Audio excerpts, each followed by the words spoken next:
¿Te vienes de viaje? Soy Estrella Sobrino, Community Manager para alojamientos rurales y creadora de la comunidad Los Ruralistas, formada por más de 7.800 personas entre propietarios de casas rurales y fans del turismo rural. Pero es que además soy fan de descubrir pueblos con encanto y cada año me visito 5 pueblos de la asociación Los Pueblos Más Bonitos de España. Si quieres saber un poquito más de mí, te aconsejo que visites mi web, que es muy facilita, estrellasobrino.com. En el programa de hoy te hablo de un pueblo que acaba de entrar en la asociación Los Pueblos Más Bonitos de España y que ha sido escenario del rodaje de la película Ensayo sobre el Yuc-Bosch. Un pueblo donde tienes que probar la cachuela y, si eres goloso, los roscos blancos. Si tienes Instagram, el hashtag a utilizar cuando lo visites es Turismo Soria, de un pueblo donde te tienes que hacer para Instagram una foto en su castillo. ¿Sabes ya de qué pueblo te voy a hablar? Berlanga de Duero. Si era el que pensaste, acertaste. Algunas pinceladas de historia. La antigüedad de Berlanga se remonta a los tiempos romanos. Sin embargo, no se puede señalar con propiedad el comienzo de su historia hasta la época árabe.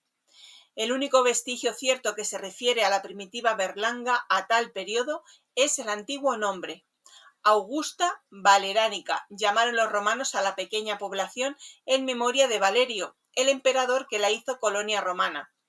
Este nombre, que había evolucionado ya en la época en que escribe el arzobispo Jiménez de Rada, quien al referirse a la villa repite siempre la misma advertencia: Valeranicam quae nuc Berlanga dicitur. Las primeras noticias ciertas de Berlanga datan de los últimos años del siglo X, durante las guerras árabes. En esta época era muy importante su castillo, que estaba en relación con el de Gormaz, con la atalaya de Reyo y las fortalezas de la Riba de Santiuste y Atienza. Durante los años transcurridos desde su conquista por Almanzor hasta su recuperación por Fernando I de Castilla y León, Berlanga fue restaurada por los árabes, que la tenían en gran estima a causa del valor estratégico de su castillo. Esta fortaleza era un punto fuerte a la entrada de la sierra, valladar natural que protegía una línea de castillos, desde donde aquellos hacían sus correrías por las tierras llanas. De esta época debe ser el acueducto cuyos restos aún se aprecian en la falda del cerro del castillo. De la conquista por don Fernando habla con precisión el Silense. Aquel monarca, después de la toma de Coimbra, se dirigió contra los moros que de Cartagena y de Zaragoza infestaban la parte de Castilla situada junto al Duero. Conquistado por Fernando en breve tiempo, el castillo de Gormaz fue contra la ciudad de Berlanga, que protegía a los demás castillos de alrededor, pero los moros de aquella ciudad, temiendo ser completamente sitiados por los cristianos, huyeron dejando abandonados mujeres y niños. Más tarde debió caer Berlanga, otra vez en poder de los moros, que la retuvieron hasta el año 1080, año en que Alfonso VI la hizo suya, con otras fortalezas cercanas, conforme iba preparando la conquista de Toledo. Alfonso VI dona la villa de Berlanga al Cid, según refiere el padre Minguella. Cuenta dicho autor que en 1089 quiso el Cid don Rodrigo Díaz de Vivar reiterar personalmente su adhesión a Alfonso VI, y que fue recibido en Castilla con grandes honores, haciéndole el monarca donación de varios castillos, entre ellos los de Briviesca y Berlanga.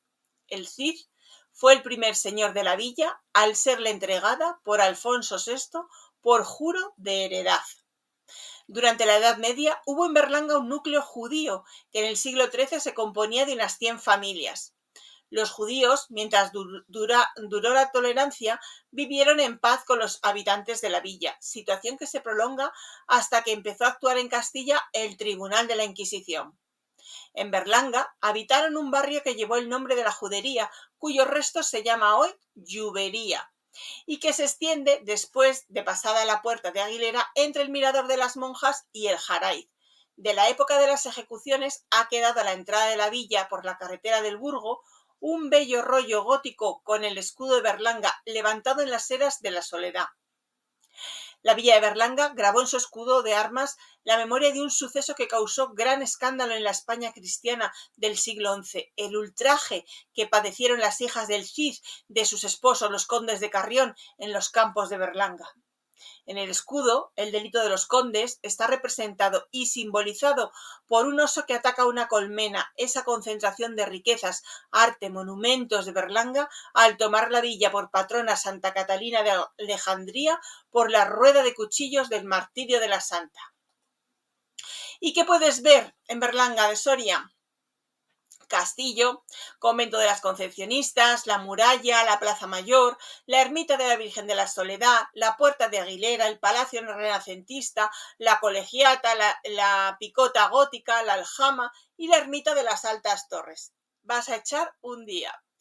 No puedes dejar de hacer. Acércate a ver la ermita de San Baudelio de Berlanga, la capilla Sistina del Mozárabe. Esta se encuentra en Casillas de Berlanga, a 9 kilómetros de Berlanga de Duero.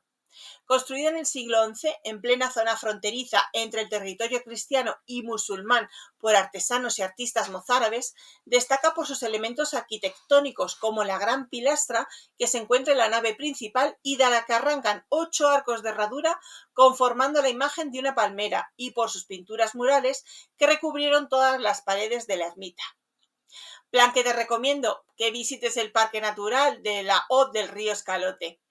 Si eres de caminar, que te hagas el Sendero Camino del Cid, el Sendero Ibérico Soriano, la ruta que empieza en Berlanga de Duero va por el Castillo Hoz del Río Escalote y acaba en la Soledad, la ruta que empieza en Berlanga va para Catalañazor y va camino Jacobeo de los Calatravos. Una curiosidad, ¿sabes lo que es el Ardacho? En la colegiata de Berlanga se guarda un pintoresco recuerdo, traído hace casi 500 años por Fray Tomás de Berlanga. Se trata de un caimán disecado al que habría de llamarse Ardacho. De este gran lagarto se tejieron con el tiempo numerosas leyendas y habladurías. Entre otras se decía que oculto bajo la tierra caminaba durante la noche ahuyentando los rebaños y que engordó y se agrandó al comer los cadáveres del cementerio. Pero este Ardacho no es solo protagonista de leyendas atemorizadoras. Los berlangueses le celebran como buen curandero del mal de corazón y del herpes de los perros, según afirma Ferrer Vidal. También es frecuente el dicho, eres más viejo que el Ardacho de Berlanga. Ya que estás en Berlanga de Duero, acércate a Tiensarrello y a Caltojar. En Caltojar, por cierto, visita su iglesia de San Miguel Arcángel, declarada Monumento Histórico Artístico en 1984. Fiestas que no te puedes perder. Las patronales que se celebran en agosto en honor a Nuestra Señora del Mercado y las del 24 de septiembre en honor de Nuestra Señora de las Torres. Y después de un intenso día por Berlanga de Duero y alrededores, ¿dónde dormir? Bueno, pues algunas casas rurales son Las Torrecillas, Carmina y Tierras de Aguilera.